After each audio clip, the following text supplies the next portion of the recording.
IT에 관한 이야기를 가장 쉽게 전달해드리는 시간 이인북 IT 트렌드를 읽다 일상 IT입니다. 자, 오늘은 또 인공지능 회사 하나를 이야기 드리려고 합니다.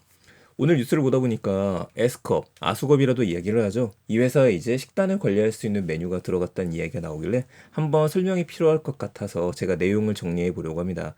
자, 오늘 소개해드리는 서비스는 제가 협찬을 받거나 광고가 붙어 있는 게 아니라 그냥 사용해 보시면 좋을 것 같아서 저희 채널 보시는 분들을 위해 소개해 드립니다. 가볍게 접근해 보도록 할게요. 우선은 사용하시기 위해서는 카카오톡에 들어가신 다음에 상단에 돋보기 메뉴 누르시고요. AskUp, ASKUP라고 검색을 하시면 됩니다. 전체 메뉴에서 검색을 하시게 되면은 이쪽에 있는 것처럼 채널이 나오고 S컵 9.91만 친구를 가지고 있는 채널이 있어요. 저는 이미 추가가 되어져 있는데 여러분들은 왼쪽에 있는 이 노란색 버튼 채널 추가 버튼을 누르시고 난 다음에 자명종 시계 버튼을 누르시면 됩니다. 자, 그렇게 되면은 이때부터 대화를 시작할 수 있습니다. 그럼 뭐라고 말을 하면은 좋을까? 궁금하니까 간단하게 물어봐요. 너는 뭘 할 수 있니? 밑에 있는 메뉴가 있거든요. 자, 이 부분을 위로 쑥 끌어올리시게 되면 추가적인 메뉴가 나오는 겁니다. 그러니까 제가 여기서 아수가 뭘 잘해? 라고 기본 메뉴가 있길래 물어보게 되니까 이런 식으로 얘기를 해줘요. 2021년도 10월 이전에 데이터로 학습된 오픈 AI 모델로 그렇다는 얘기는 오픈 AI 챗 GPT가 여기 뒤에 있다라고 하는 얘기입니다. 그러니까 우리가 물어볼 때마다 이 회사에서는 그 토큰에 해당하는 비용을 지불을 하고 있다라는 거죠. 그런데 요즘에 있는 서비스를 보게 되면은 그렇다고 해서 챗 GPT하고만 연동하진 않아요. 다른 것들하고도 연동을 할 수 있기 때문에 그 내용들이 나머지가 나와 있는 겁니다. 자, 두 번째 보시게 되면은 이미지에서 글씨를 읽을 수 있다는 얘기가 나오죠. 세 번째는 하루 100회의 무료 크레딧을 제공한다라고 이야기합니다. 그러니까 100번 정도 대화를 할 수 있다고 생각하시면 될 것 같아요. 서비스나 정책은 예고 없이 변동될 수 있고 이제 밑에 있는 메뉴를 설명하게 되는 것들인데 이 메뉴를 보시게 되면은 이 메뉴 새로운 대화 시작이라는 게 대화를 리셋하고 새로운 대화를 할 수 있다. 그 전까지는 이제 누적이 된다라고 하는 이야기로 봐야 될 것 같고요. 업스케치를 통해서 그림도 그려준다라고 합니다. 이건 베타 신청자에 한해서라고 이야기를 해요.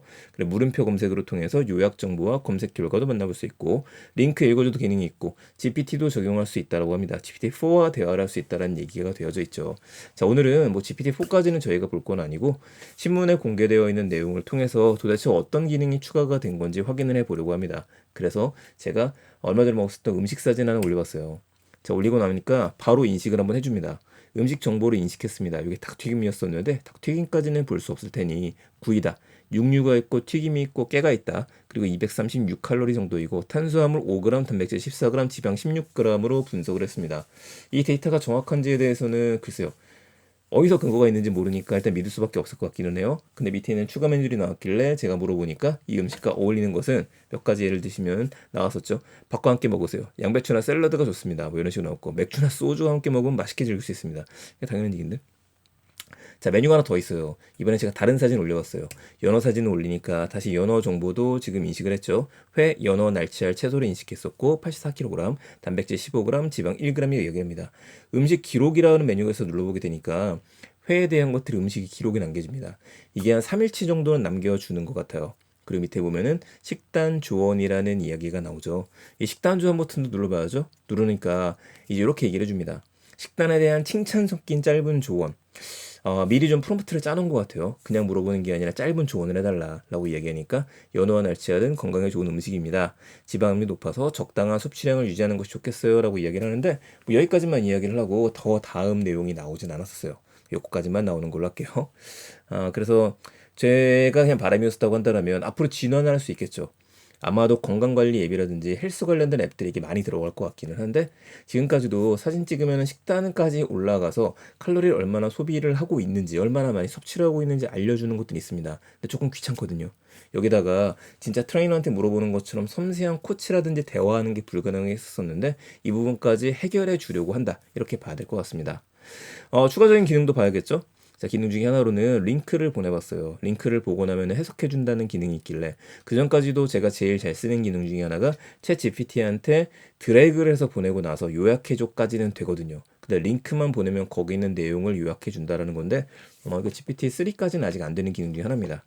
자, 보게 되면은 업스테이지에 대한 내용으로 해서 쭉쭉쭉쭉쭉 지금 보시는 것처럼 요약해주는 정보를 확인할 수 있습니다. 자, 추가적인 기능 하나 더 써봐야 될 게 있죠. 바로 이미지예요. 업스케치 베타 신청이라는 메뉴가 있길래 저는 베타 신청을 하고 나면은 조금 더 시간이 걸릴 거라고 생각을 했습니다. 그런데 그냥 바로 사용이 가능해요. 동의 후 스케치 사용 버튼을 누르시면 되고요. 지금 써 있는 대로 미성년자는 보호자의 지도가 필요하고 이미자를 생성하게 되면 3개의 크레딧이 차감된다고 합니다. 아까는 하루에 100개를 준다 그랬었는데 3개가 참여가 되니 차감이 되는 것들이다 보니까 그럼 여러분들께서 한 90장 정도 하루에 그림을 그릴 수 있다는 얘기가 되겠죠. 부적절한 이미지가 생성되는 경우에는 즉시 삭제가 되어져 있고 생성된 이미지에 대해서 권리를 주장하지 않는다고 이야기를 해요. 책임하에 생성 이미지를 자유롭게 이용할 수 있다고 하니까 그렇다면 이거는 상업적인 이용도 가능하다라고 어느 정도는 봐야 되지 않나 싶긴 합니다. 그러니까 오늘은 제가 뭐뭐 그려줘라는 명령을 내야 한다기보다도 지금 봤죠? 보이시는 것처럼 이미지 생성하실 때는 AA 어쩌고저쩌고 이렇게 좀 그려줘라고 구체적으로 얘기를 하면 그려준다는 얘기예요. 혹은 밑에 이미지 있죠? 이미지 생성. 여러분들의 얼굴을 올리고 난 다음에 3인 이상이 포함된 이미지를 넣으라고 이야기를 하죠. 그리고 얼굴을 보정할 수 있다라고 얘기를 합니다. 그래서 저는 처음에는 요즘에 AI 이미지 프로필 만들어준 사진들이 있다 보니까 여러분들의 사진을 3개 정도나 4개 정도 올리게 되면은 그걸 보고 나서 AI 프로필을 만들어주는 줄 알았어요. 그 제가 사진 3장 올렸었는데 못 알아듣더라고요. 사진 3개 올리실 필요 없이 하나만 올리시면 됩니다. 저도 제가 찍었던 얼굴이 나왔었던 셀카 사진을 올렸어요. 그러니까 뭐라고 나오냐면은 자, 이 밑에 있는 거 얘기 드릴게요. 제가 V하고 찍었던 사진이 있는데 여기서 V를 했기 때문에 숫자 1을 읽었다고 나옵니다. 이건 아니죠. 그래서 정면을 바라보는 사진을 올리셔야 될 것 같고요. 이번엔 정면을 바라보는 사진을 올렸어요. 올리고 나니까 뭐라고 얘기했냐면 안녕하세요, 얼굴 인식했습니다. 바꿔보고 싶으신가요? 라고 이야기를 하면서 이렇게 나옵니다. 멋있게, 멋있게, 젊게 이런 얘기 나오길래 멋있게 남자 모양으로 한번 눌러봤습니다. 그러니까 이렇게 바꿔주네요. 어떠신가요? 좀 너무 다르게 만든 것 같기는 한데 뭐 이렇게 만들어준다는 거 재미로 할 수 있겠죠. 3크레딧을 썼고 무료로 쓸 수 있으니까. 자, 이런 것들을 보게 되면은 AI가 앞으로 진화하고 있는 것들은 제가 얘기했었잖아요. 활용에 대한 것들이다. 정말 많은 인공지능들이 나오실 텐데 이걸 어떻게 조합을 해서 일단 재미 수준으로는 사람들을 끌어모을 수 있거든요. 이 넥스트점에서는 어떻게 활용하니까 좋다. 활용 사례들이 나오게 될 거고 그 활용 사례가 진정하게 돈을 벌 수 있는 구조로 가게 되지 않을까? 그 생각 한번 해보게 됩니다. 자, 수고. 재밌는 스타트업이라서 잠깐 소개를 드렸었고요. 서비스 한번 이용해 보시면서 또 궁금하신 점도 있으시면 댓글 남겨주시게 되면은 제가 보고서 대신 또 써보고 이야기 드리도록 하겠습니다. 내용 괜찮으셨으면 주변에 많은 공유 부탁드리고요. 오늘 이야기는 여기서 마치는 걸로 하겠습니다. 감사합니다. 일상 아이트였습니다.